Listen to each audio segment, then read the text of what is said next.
আচ্ছা, যেটা বলতেছিলাম যে আইএলটিএস এ মেইনলি দেখে তোমার গ্রামার, ফ্লুয়েন্সি আর ভোকাবুলারি। জি স্যার। হ্যালো। ঠিক আছে, মেইনলি জি দেখে স্যার। যে গ্রামার, ফ্লুয়েন্সি আর ভোকাবুলারি, অ্যাডভান্স ভোকাবুলারি ইউজ করতে হয়। সেন্টেন্সের ভেরিয়েশনটা ওরা দেখে যে can you hmm. Express your feelings, can you express the your statement using variations, sentence variations. For example, simple, complex, compound.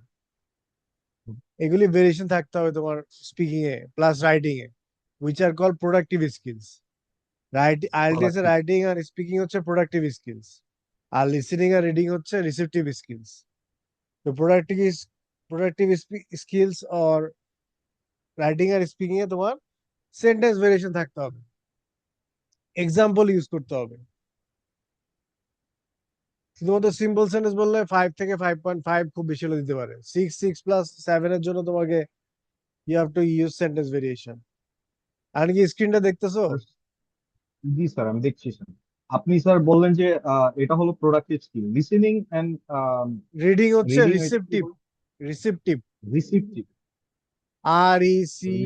RECEPTIVE, receptive skills.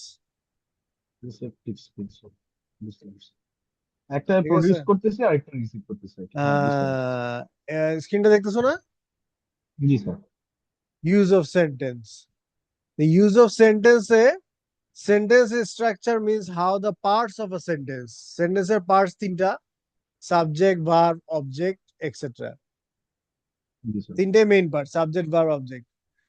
কিভাবে অ্যারেঞ্জ করা হয়, কিভাবে সেটা, এটা হলো পার্টস অফ আ সেন্টেন্স।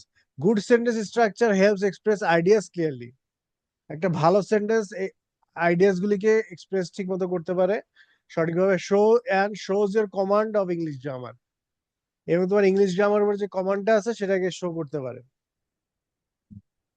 কি পার্ট অফ আইএলটিএস স্কোরিং, এটা হচ্ছে একটা essential part IELTS scoring ক্ষেত্রে। Band 7 plus candidates must show a variety of sentence structures accurately and flexibly। এই জিনিসটা মনে রাখতে হবে, এই যেটা একটু বলতেছিলাম। ঠিক আছে, sentence structure, accuracy and flexibility. Variety of sentence structure accurately এবং ফ্লেক্সিবলি যদি ইউজ করতে পারো, তোমার যদি সেই ইয়াটা থাকে, ক্যাপাবিলিটি থাকে, কন্ট্রোলটা থাকে, সেটা দেখবে ওরা এক্সামিনাররা, সেটার উপর বেস করে তোমাকে 6+7+ দিবে স্পিকিং এ।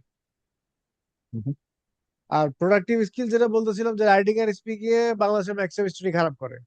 হয়তো অনেকের স্কোর 7, 7+8 চলে আসে, কিন্তু রাইটিং এ পায় 6.5, 6।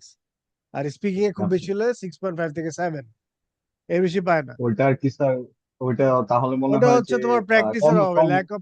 ল্যাক অফ প্র্যাকটিসের জন্য। লিসেনিং আর রিডিং এ বেশি প্র্যাকটিস করে, রাইটিং আর স্পিকিং খুবই কম প্র্যাকটিস করে। আর আরেকটা প্রবলেম হচ্ছে যে আপডেটেড রাইটিং এ আপডেটেড ফরম্যাট স্ট্রাকচার জানে না অনেকেই, কিভাবে লিখতে হবে, কোন প্যারাগ্রাফে কিভাবে সেন্টেন্স মেক করতে হবে, অ্যারেঞ্জ করতে হবে।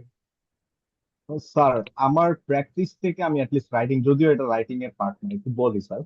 হ্যাঁ, আমি প্র্যাকটিস করে নিজে নিজে আর কি টুকটাক ওই যে ক্যামব্রিজের বইগুলোর টাস্ক গুলো যে আছে, আমি হ্যাঁ, রাইটিং হ্যাঁ, প্র্যাকটিস করেছি। বইয়ের আমার পিছনে দেওয়া আছে। সিক্স, হ্যাঁ 6 থেকে 6.5 আসে আর কি, অনলাইনে ফ্রি টুলস দিয়ে যা পাচ্ছি। হ্যাঁ, কিন্তু আমি একটা প্যাটার্ন লক্ষ্য করছি স্যার। আমার যে রাইটিং এর যে মেন সমস্যাটা, সেটা হলো আমি সাবজেক্ট ভার্ব এগ্রিমেন্টে আমি খুবই কাঁচা আর কি। যেটা দেখছি, এবং হ্যাঁ, এটাতেই আমি সব থেকে বেশি সমস্যা হয়, সাবজেক্ট ভার্ব এগ্রিমেন্ট। কারণ ওইখানে মেইনলি আইএলটিএস হচ্ছে একটা প্রফেশনাল এক্সাম। এখানে তোমার মেইনলি যেটা দেখে সেটা হচ্ছে, এটা হচ্ছে formal and professional exam. Informally আমরা অনেকভাবে স্পিকিং করি, কিন্তু রাইটিং এবং স্পিকিং এখানে টোটালি ফর্মাল ওয়েতে বলতে হবে, ইনফর্মাল কিছু ইউজ করা যাবে না।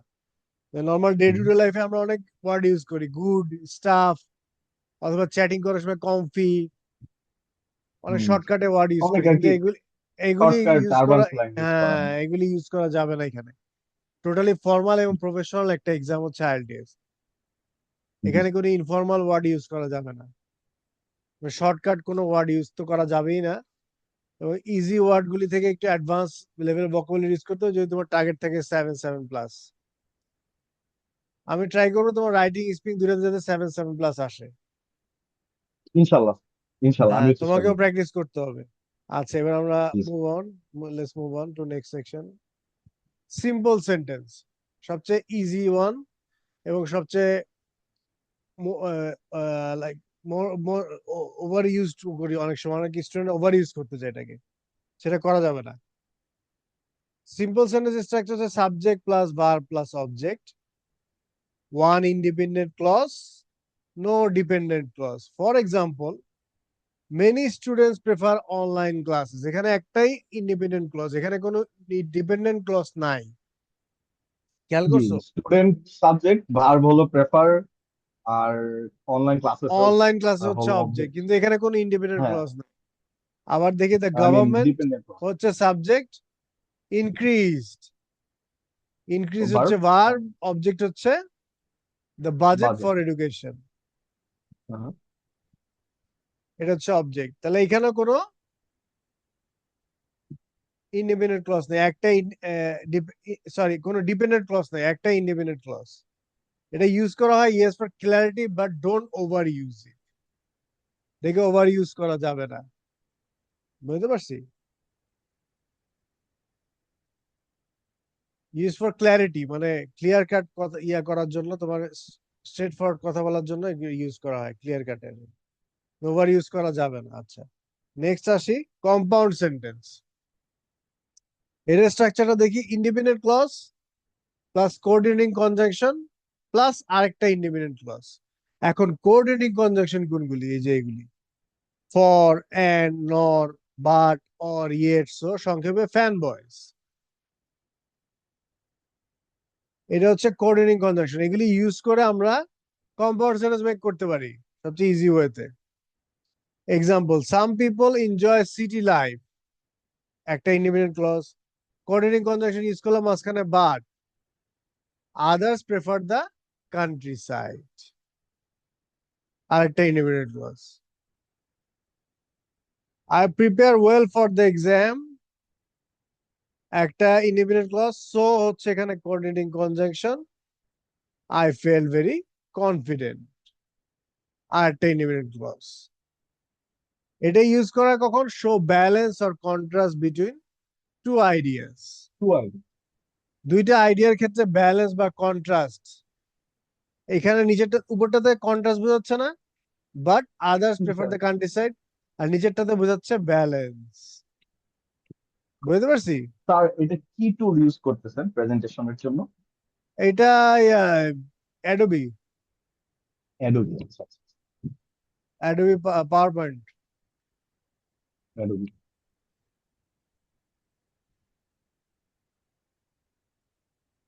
আমার করা ছিল অনেক আগে, মেড করা ছিল। যাই হোক, এটা বুঝতে পারছো কোনো কোশ্চেন কম্পাউন্ড সেন্টেন্স নিয়ে?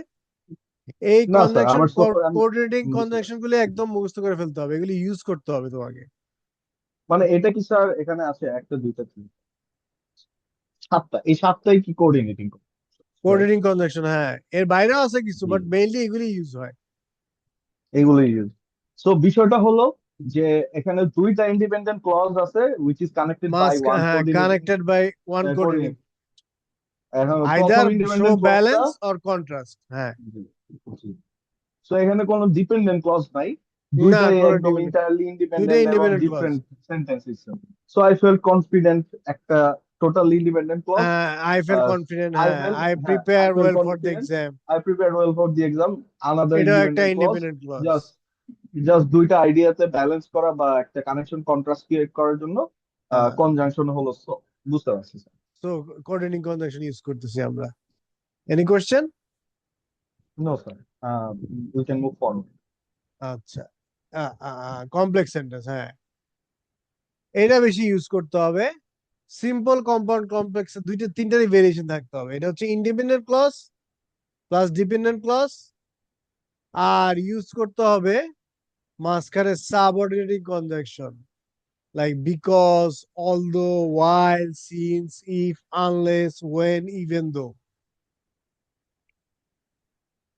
ওকে। অথবা কমপ্লেক্স করার জন্য তুমি WH ওয়ার্ড গুলি ইউজ করতে পারো, হু, ওকে। why, where, how, when, what, এগুলি ইউজ করো খুব ইজি ওয়েতে কমপ্লেক্স করো। যদি তোমার কাছে ইয়া না থাকে, তোমার যদি শর্টেজ থাকে, যে একটা সময় তুমি আটকায় গেছো, কমপ্লেক্স করতে পারতেছো না, but you have to make a complex sentence in a single paragraph, need to make a complex sentence, সেক্ষেত্রে তোমাকে ডাব্লিউএইচ ওয়ার্ড ইউজ করতে পারো। এগুলি যদি তোমার এগুলি দিয়ে যদি সেন্টেন্স ক্রিয়েট করতে না পারো এই সাবঅর্ডিনেটিং কনজাংশন দিয়ে। আগেরটা দেখলাম কোঅর্ডিনেটিং কনজাংশন, এগুলো হচ্ছে সাবঅর্ডিনেটিং কনজাংশন। দেখো example, subject. although the internet provides quick access to information, এটা কি ইন্ডিপেন্ডেন্ট না ডিপেন্ডেন্ট ক্লজ বলো তো? এটা তো স্যার ইন্ডিপেন্ডেন্ট ক্লজ। না, অলদো ডিপেন্ডেন্ট না ক্লজ, না, এটা dependent dependent clause. Dependent clause sir. Although although আছে বলছে তো, না, অলদো আছে। কিন্তু হ্যাঁ, অলদোটা অলদো এখানে বলছে আমরা শুরুতেই ডিপেন্ডেন্ট, সাবঅর্ডিনেট কনজাংশনটা আমরা আগেই ইউজ করছি। আগে ইউজ করছি although, although. It can also spread falls, এটা হচ্ছে ইন্ডিপেন্ডেন্ট ক্লজ। এটা আগের সেন্টেন্সটা না থাকলেও এটা দিয়ে একটা ডিফারেন্ট সেন্টেন্স তৈরি করা যায়। আরেকটা দেখি, পিপল আর হেলদিয়ার নাও, এটা কি ইন্ডিপেন্ডেন্ট না ডিপেন্ডেন্ট? না স্যার, এটা তো sir depend. People are healthier যদি হতো তাহলে হয়তো ইন্ডিপেন্ডেন্ট হতো, নাও তো এখানে I think people are use that healthier now because healthier না, medical care has because. Improve, because দিয়ে আমরা করলাম, ঠিক আছে? হ্যাঁ, because subordinating conjunction, medical care has আর improve, medical care has improved is a dependent clause, which is dependent on the independent clause at first. Independent clause, People independent are healthier now, healthier now, এটা uh, independent clause, because of medical care has improved. Because বুঝতে পারছি। Medical care has improve. এবার বোঝা গেছে জিনিসটা? কেন healthy? জি independent sir, clause বুঝতে পারছি। থাকবে, ডিপেন্ডেন্ট ক্লজ থাকবে, আর এটাকে কানেক্ট করার জন্য একটা সাবঅর্ডিনেটিং কনজাংশন থাকবে। এটা প্রথমেও আসতে পারে, তোমার অলদো এখানে আসছে, মাঝখানেও আছে, মাঝখানেও মাঝখানেও আসতে আসতে পারে। পারে, অথবা তুমি যদি এটা এভাবে করো, নট অনলি বাট অলসো, এটা একটা কমপ্লেক্স, এটা আবার দুইটা হয়ে যায়, মাঝখানে আসতে পারে। Not only but also sir আমি অনেক ইউজ করি। হ্যাঁ, আর এটা কি ইউজ করা আমি, যেতে পারে, হ্যাঁ আমি অনেক ইউজ করি। এটা ইউজ করা যেতে পারে। এসেনশিয়াল ফর ব্যাড 7+, এই যে লিখে দিছি, essential for bad 7+, show grammatical range, ঠিক আছে? হুম। আর কোনো কোশ্চেন কমপ্লেক্স সেন্টেন্স থেকে? না স্যার, আমার কোশ্চেন তোমার নেই। যেটা দরকার, তোমার একটু অ্যাডভান্স লেভেল দরকার, এই জন্য এটা লাগবে, কম্পাউন্ড কমপ্লেক্স সেন্টেন্স। এটা সাধারণত ইউজ করা হয় না যদি তোমার টার্গেট থাকে 6+। 7+, এর জন্য স্পিকিং এবং রাইটিং দুইটার ক্ষেত্রেই তোমাকে কম্পাউন্ড কমপ্লেক্স ইউজ করতে হবে। কম্পাউন্ড কমপ্লেক্স কি জিনিস? At least two independent clause আর one or more dependent clauses. Example, subordinate conjunction use করছিলাম না আমরা, জি although sir. public transport is cheap, many people prefer private cars and this increases compound, এবার traffic. Compound করতেছি, এতক্ষণ কমপ্লেক্সে ছিল, and this increases traffic congestion। Last পার্টটা হচ্ছে কম্পাউন্ড, প্রথম পার্টটা ছিল, ফার্স্ট পার্টটা ছিল কমপ্লেক্স। Complex, right? জিনিসটা কি বুঝা গেছে? জি স্যার, তো এখানে মানে সূত্রটা সেম। আমি যেটা বুঝলাম যে two subordinating independent conjunction clause, দিয়ে, দুইটা ইন্ডিপেন্ডেন্ট হ্যাঁ, ক্লজ থাকবে এখানে। ইন্ডিপেন্ডেন্ট ক্লজ কোনগুলি বলো তো? মেনি পিপল এই যে প্রেফার প্রাইভেট মেনি কার্স, এটা পিপল একটা না? প্রেফার প্রাইভেট কার্স, এটা একটা। আর দিস আর increases this traffic this congestion. Increases traffic congestion, এটা একটা ইন্ডিপেন্ডেন্ট ক্লজ। আর ডিপেন্ডেন্ট জি ক্লজ জি, প্রথমটা, প্রথমটা, অলদো পাবলিক প্রথমটা transport dependent is, clause although দিয়ে, সাবঅর্ডিনেটিং কনজাংশন দিয়ে ক্রিয়েট হয়েছে। আর দুইটা ইন্ডিপেন্ডেন্ট ক্লজ কানেক্ট হয়েছে কোঅর্ডিনেটিং কনজাংশন এন্ড দিয়ে। কোঅর্ডিনেটিং কনজাংশন দিয়ে, রাইট? আরেকটা দেখি, if governments invest in renewable energy, ইফটা কি তাহলে এখানে? ইফটা মনে আছে? কোঅর্ডিনেটিং এটা কনজাংশন তো না? স্যার ওই যে coordinating, fan fan boys, coordinating. ওই যে জি, ফ্যান ফ্যান বয়েজ বয়েস। আমরা পড়ছিলাম যে, হ্যাঁ, for if pollution will decrease and pollution will decrease and climate will climate change. Change will slow down. আরেকটা কম্পাউন্ড কমপ্লেক্স করলাম। তাহলে স্যার ইফ, এখানে তো স্যার কোঅর্ডিনেটিং, কোঅর্ডিনেটিং কনজাংশন দিয়ে কি কম্পাউন্ড কমপ্লেক্স সেন্টেন্স, কি বলে আপনার, একটা ডিপেন্ডেন্ট ক্লজ ক্রিয়েট করলাম না? if আমি government মনে আমি invests in মনে হয় একটু ভুল বলছি, দাঁড়া একটা মিনিট। হ্যাঁ, সরি, কমপ্লেক্স হ্যাঁ, হচ্ছে ইফ, এটা হচ্ছে সাবঅর্ডিনেটিং কনজাংশন। জি স্যার, এটাই তো এন্ড তাহলে হচ্ছে সাবঅর্ডিনেটিং কোঅর্ডিনেটিং কনজাংশন, আর ইফ হচ্ছে এখানে সাবঅর্ডিনেটিং। ফ্যান বয়েস কোনটা? Fanboys, fanboys and coordinating conjunction হচ্ছে এই যে for for and nor and. But or yet, হ্যাঁ, ইয়েস কোঅর্ডিনেটিং ইয়েট, হচ্ছে সো এখানে, ফ্যানবয়েস এন্ড কোঅর্ডিনেটিং হচ্ছে এখানে এন্ড এন্ড, আর এইটা হচ্ছে and subordinate if. Subordinating. So government investing renewable energy, এটা dependent clause. Hmm. Population will decrease, this is the independent clause, and followed by a uh, climate change uh, will slow down. coordinating conjunction plus another independent clause, climate change will slow down. হ্যাঁ, এটা জি কখন sir. Use করবা? when discussing causes, consequences and contrasting points. Causes, consequences, and constructing. ঠিক আছে, আচ্ছা এরপর আসি, কি কম্পোনেন্টস অফ আ সেন্টেন্স। একটা সেন্টেন্সের কি কি মেজর কম্পোনেন্ট গুলি থাকে?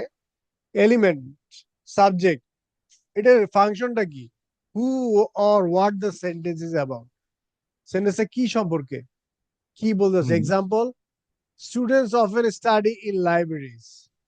স্টুডেন্টরা কারা অফেন লাইব্রেরিতে স্টাডি করে? স্টুডেন্টরা। হোয়াট কি করে? স্টাডি করে।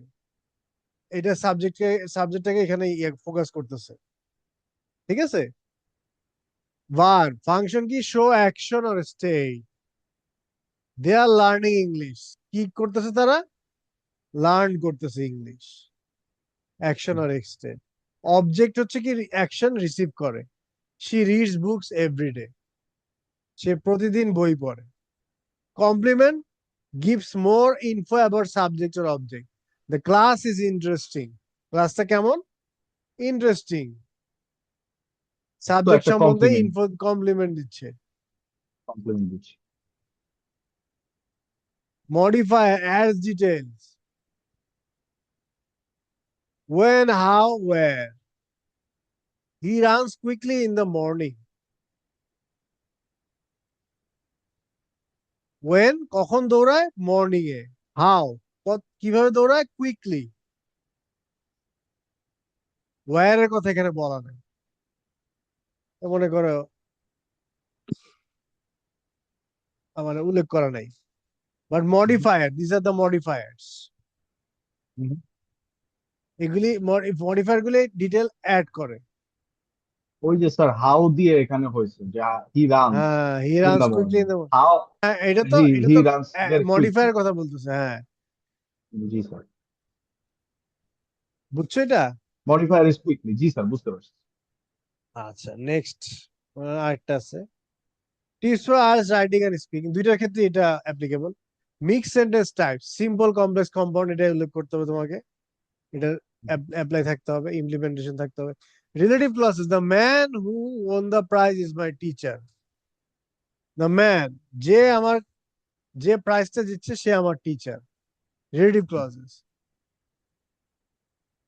এটা আবার ওই কমপ্লেক্সও করা যায় এখানে, এইভাবে যে হু ইউজ করলাম না, এইটাই বলতে চাচ্ছিলাম তোমাকে, বুঝতে পারছি। এই যে হু দিয়ে করলো না এখানে দুইটা, the man who the man relative to, সাবজেক্টটাকে ইয়া করলো, কমপ্লেক্স করে দিল রিলেটিভ ক্লজের সাথে, হ্যাঁ এভাবে করে ওই যে স্যার কমপ্লেক্স আপনি করা যায়। বলছিলেন ডাব্লিউএইচ হ্যাঁ, ওয়ার্ড ইউজ করতে কমপ্লেক্স ডাব্লিউ করার এইচ ওয়ার্ড জন্য। ইউজ করে দ্য ইজিলি, ম্যান হু। এটাকে রিলেটিভ ক্লজেস বলে। ইউজ কন্ডিশনাল সেন্টেন্স ইউজ করতে পারো, if people exercise regularly they would stay healthy. Conditional sentences এগুলো মানে ইউজ ইফ করতে পারো। ইফ কন্ডিশন দেওয়া আছে হ্যাঁ, ইফ এখানে। তে যে কন্ডিশন ইফ দেওয়া, they would if stay if healthy, condition দাও। আর ওটা রিজনটা দিতেছে, স্টে রেজাল্টটা দিতেছে। Result. Avoid run on sentences, run on sentence মানে two ideas join without a conjunction, দুইটা আইডিয়াস একসাথে কনজাংশন একটা ইউজ করবে তারা না, conjunction without a conjunction use করা ঠিক হবে না। ইউজ প্যারালাল স্ট্রাকচার, প্যারালাল স্ট্রাকচারটা একটা ভালো জিনিস, এটা ইউজ করতে পারো এইভাবে। এটাও স্কোর ইনক্রিজ করে। I enjoy reading, writing and drawing, drawing. এগুলি ইউজ করতে পারো রাইটিং স্পিকিং দুইটার ক্ষেত্রে। বোঝা গেছে? Okay sir. জি স্যার, বুঝতে পারছি। কোনো কোশ্চেন থাকলে বলো। না স্যার, আমার কোশ্চেন নেই স্যার। আপনি যদি আমাকে প্রেজেন্টেশনটা সেন্ড করেন তাহলে আই থিঙ্ক আমি আরেকটু দেখতে পারবো জিনিসটা দেখতে। আচ্ছা, প্রেজেন্টেশন সেন্ড করে দিব, সমস্যা নাই।